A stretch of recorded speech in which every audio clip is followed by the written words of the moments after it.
buenas chicos, bueno ya estamos aquí dentro, me ha dejado entrar el gran jefe y la verdad que súper amables aquí, me han aquí preparado todo y seguramente va a ser una experiencia brutal por lo que transmite aquí cada persona que está aquí dentro, la verdad que son todos genios. Nada más, ahora os enseño la clase, un poquito más que no sé cómo va a ir, no sé cómo lo ha distribuido todo, me han recibido súper amable, acaban de llegar, por cierto en un pedazo de BMW último modelo y un Land Rover increíble, o sea que van bien, ya me entiendes, y ya sabes, al final lo que como te ves reflejado tan claramente en alguien, es que al final esa persona tiene mucho en común contigo y cuando tú quieres, digamos, mejorar, ascender, quieres en algún sentido desarrollarte más, te vas fijando en esas personas y al final es que, aun no conociéndolas, al verlo o al hablar con ellas, te parecen muy familiares. He hablado con ellas muchísimo tiempo y nada, un poco nervioso por la entrada que me la ha dado él mismo, un poco nervioso, pero porque estar así y más. La verdad que todo esto, verlo en los vídeos, ahora verlo en persona, tal como le he dicho a él, la verdad que me ha preguntado si solo he venido esto y es que la realidad es que sí, o sea, no lo puedo mentir, porque es que solo he venido por esto, y al final el resto es un poco añadido, entonces pues realmente se ha dado un poco de buen rollo, que se lo haya dicho, y brutal, que nada, aquí es Beijing, objetivo cumplido.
For example, a lot of people sit, in the car to travel to see, like a lot of you guys travel to see.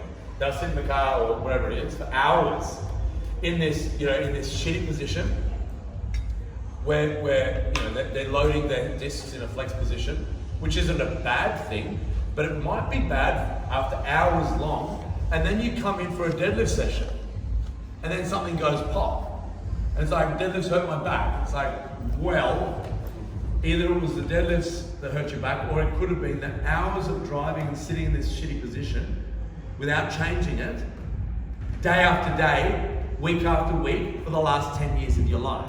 And then you come in and blame the deadlifts. Yeah.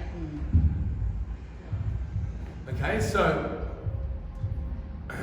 the best rehabilitation is figuring out what it was that caused the injury and figuring out how to do that better. Okay, instead of saying, and don't do that, you know what I mean? Like, I don't want to tell people don't do that. It's like when I hear people say, oh, don't deadlift, it's bad for your back. It's like, that's not helpful. All deadlift is doing is strengthening the bend pattern. You do that. Yeah, you're going to go, okay, you're not allowed to deadlift a barbell in a controlled environment with calibrated plates and nice handles. Yet, a new mother who's just had a cesarean and had a baby. Bueno, acaba de terminar la primera parte del curso, la de la mañana. Hemos estado hablando un poquito de introducción, fundamentos y demás de la periodización, un poco hemos entrado en cosas concretas y la verdad que está siendo algo espectacular. Estoy siendo el más preguntón de todos, desde luego, y el más pesado, primera fila, ya sabéis. Voy con todo.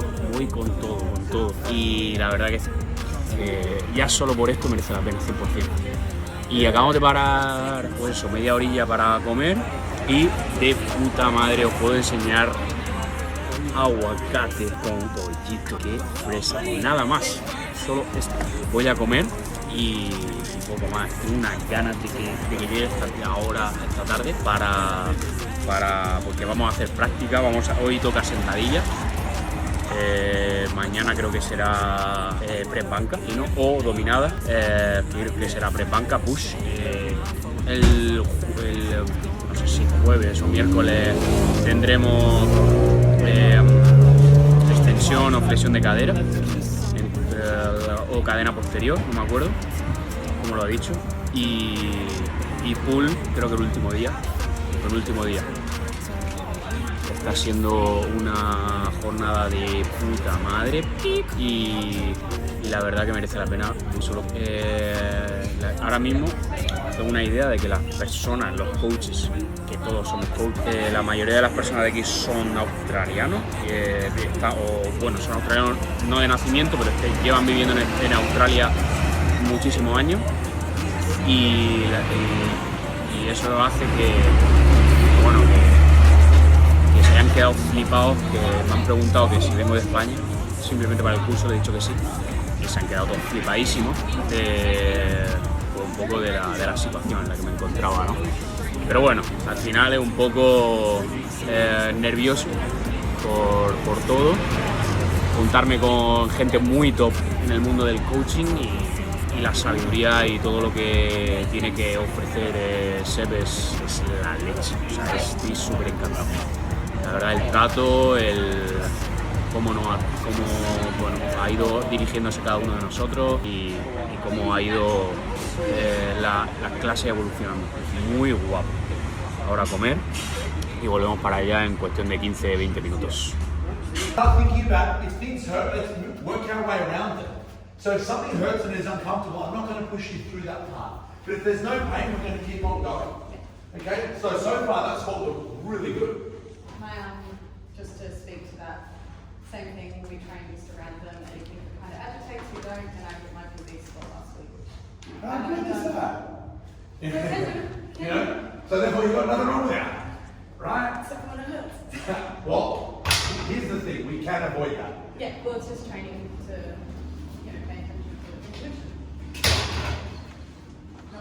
let's pay attention to everything that we're saying here. Okay, don't train through pain, we train around it. Okay, training is supposed to, it's bodybuilding, not body breaking the fuck down. Okay, I want to make you better, not worse. Okay, so let's show me. So this is what I do. If you can squat 1,000 kilograms, the first thing I'm going to make you do is 20 reps unloaded. Okay, then the second thing I'm going to get you to do is show me the active barbell squat. So I'm not going to give you a shopping list of cues, I'm just going to say to you, please show me how you squat. This is a little bit low, but this is how you do it. That's fine. I squat with straight feet too, apologies. Give me 5 reps.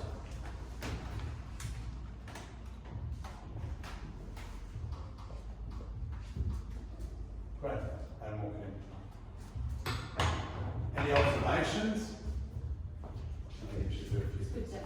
Uneven hips, a little bit.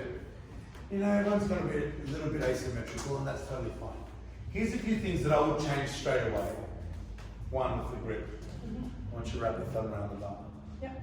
2, let's place the bar a little bit lower on your back, because that's a low bar squat. You're in that mid-bar position. 3, elbows back a little bit more. Okay, let's go. Let's try the same thing again. So thumbs around the bar, the other way. So bring the hands to the right. Good. Thumbs around the bar, come under the bar. Let's go a little bit lower on your back. Good, now elbows back. Back. Perfect, keep that. And then we're still pointing them downwards, but they're squeezing back. Let's ground that shell. Good, big breath, hold your breath. Let's go, walk it out. Okay. Yeah, control the weight down. Okay. Push the knees out a little bit more. Point the toes just out just a little bit. Just a little bit. Good. Drive those knees out just a little bit more. Good. Now what I want you to do is I want you to come and sit, man. Don't go as deep. Okay? Good. And up. Perfect. And again. Drive those knees out. Look straight ahead. Again. Knees out. Perfect. One more. Control down and drive up. Go again. Go again. No pausing anymore. Control and drive. Wait. Slow. Speed up and hit. Bang. Good. One more. Slow. Speed up and hit. Good. And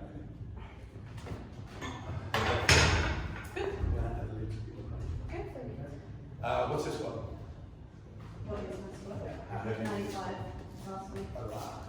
Alright. Let's go 40 kilos. Well, I'm only going to get you to do one more. Can I get you to squat for me, please? Yes, squat. You going to do high bar? Whatever. Yeah, do high bar. Well, you said you wanted to do high bar. Yeah, doesn't matter for me. Right. Come over here, come over here. This one's better height for you.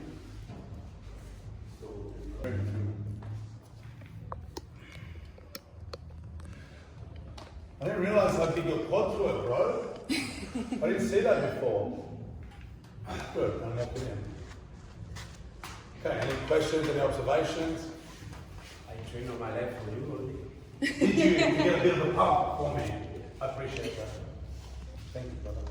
Let's add a little bit of weight. We're just going to do one more play. We'll do good, and then we'll start making some changes if we need to. So, what's the objective of a high bar squat typically? What did you think of his position? It's quite wide. Which does what? Glutes and... It's not so much glutes actually. When we talk about hip dominant squats, the main hip extensor isn't actually the glutes. I would say there's equal involvement of glutes in a high bar and a low bar. I used to say one's glute dominant, one's quad dominant. But now the biggest hip extensor, does anyone know? Hinge. Huh?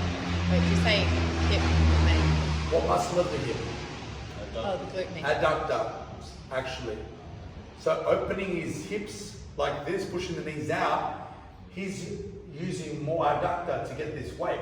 So it's a high bar position, but it's still not exactly how I would stand, okay, or position my hips to hit quadriceps. Okay, so I would opt for a closer stance and an elevated heel.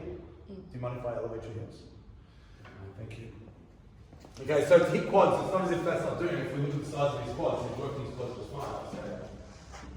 But, do you think the weightlifter needs elevated heels to achieve weight, ask the right squat? No. No, I don't think so. I know so. Do you know who the most mobile athletes are in the Olympics? No, gymnast, that's a trick question. Who are the second most mobile? Weightlifters. They do not need elevated heels to achieve depth in the squat. But why do they use them then? Growth. To optimize their position. Now they don't need to grow their quads. They like having big quads, but that's the side effect of having great movement. Okay, what we're going to do is elevate the heels, okay, and bring the stance in a little bit. Let's go. Same thing.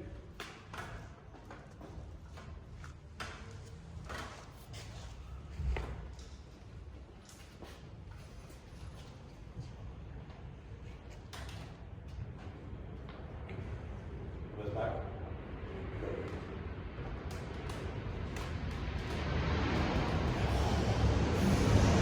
That looks nice, right? You see the difference? Mm-hmm. It's not that I don't want his hips to be open, it's just if I want to hit quads, that's probably what I'd consider.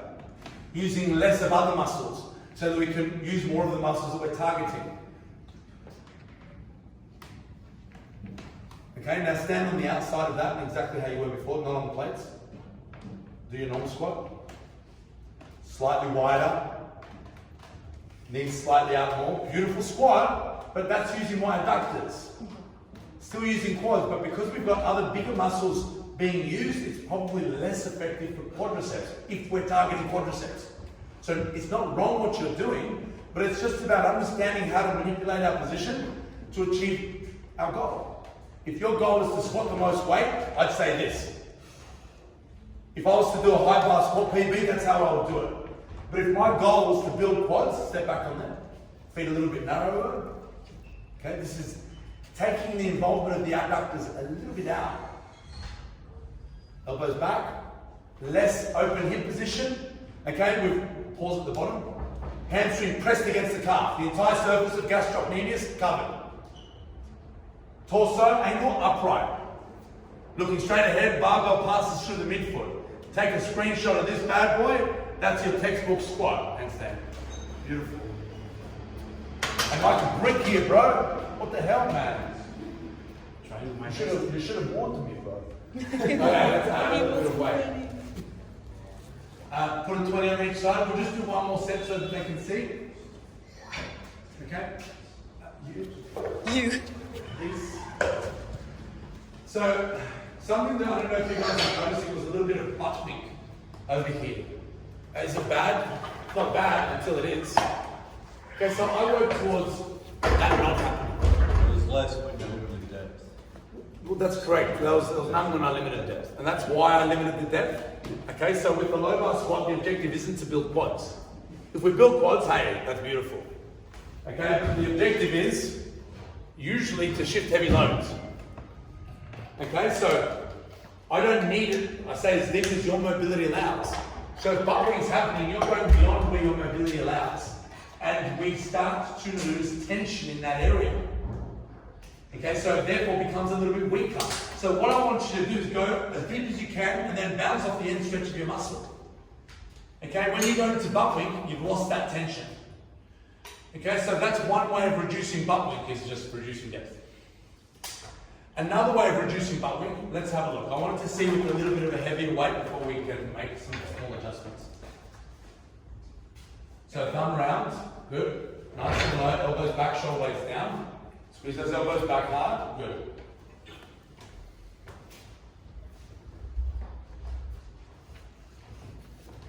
Is that what you want? That's pretty good, yeah. Okay. Good, I reckon. Now let's have a look at one small thing. I'm putting up a prayer. It may happen. It's a... You've got very well developed glutes. Well done. Okay, so it's very deceiving here what's happening, but I don't know if you're intentionally anteriorly rotating your pelvis. Got a really bad one. Okay, so therefore what I want you to try and do, so there's a few things that people talk about. They talk about stacked rib cage. Okay, drawing the pelvis towards the rib cage. What that does, what muscles do that? There's muscles that attach here and there. What are they? Rectus abdominis, that's those six-pack muscles. So let's talk about this. If I wanted to punch you in the guts and you wanted to not be winded, what are you going to do? Tense. How? By arching your tail?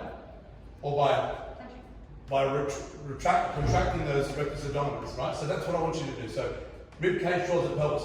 The next thing that does is it takes the anterior pelvic tilt out and it neutralizes that pelvis. Okay, now what happens here? Let's have a look at the pelvis and have a think of it like my hand is the pelvis and the femur runs directly down. So this is standing straight up, like all of us standing. How many degrees of hip joint flexion? If that's 90 degrees, what's that? 0 degrees, right? Now what if I arch my tail or anteriorly rotate my pelvis? How many degrees of hip flexion do I have? Yeah, we'll call it 30 degrees. At what point did she start going into butt wing? The bottom how many degrees? Say it again. Like 30? So therefore, instead of taking out that 30 degrees at the top, which is probably like more like 20, let's start with 0 degrees so we don't lose that 0 degrees, that 20 degrees in the bottom. Can we try that? Okay, so there's a few cues that I have here. So contracting your rectus, okay, rib cage towards pelvis, piss up the wall, everybody. Try that one. Someone said the Todd Carney. Does anyone know Todd Carney? Yeah? What do you do? The bubble up. Yeah. You wouldn't get it. He pissed in his mouth. Don't do that. Let's go. So low bar, elbows back, shoulder blades down. Good. Big breath to brace. Walk it out. Good. Piss up the wall. Big breath. Contract those abs. Control down, knees out, and drive. Good. Big breath. Slow. Knees out and drive. Good. Okay. Big breath. Contract those abs. Piss up the wall. Good. Knees out, knees out, knees out, and drive. Nice. One more. Big breath. Open those hips. Piss up the wall. Knees out, and drive. 0 butt wing.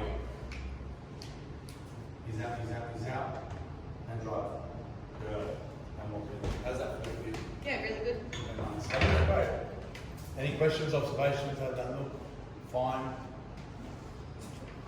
Let's have a look at those two spots. Both of those spots were perfect, by the way. Over here, your first high bar squat, perfect, but more adductors. The second high bar squat, perfect, but more quadriceps. We just need to determine what we're trying to achieve. I don't just write a high bar for the sake of doing high bar. Okay, let's have a look at both. Yeah, we're going to do both. So let's start with your normal one. We'll do 2 reps of your wider stance, knees out, open hips, which is really nice squat, but it's very hip dominant. When I say hip, what muscle am I saying? Adductor.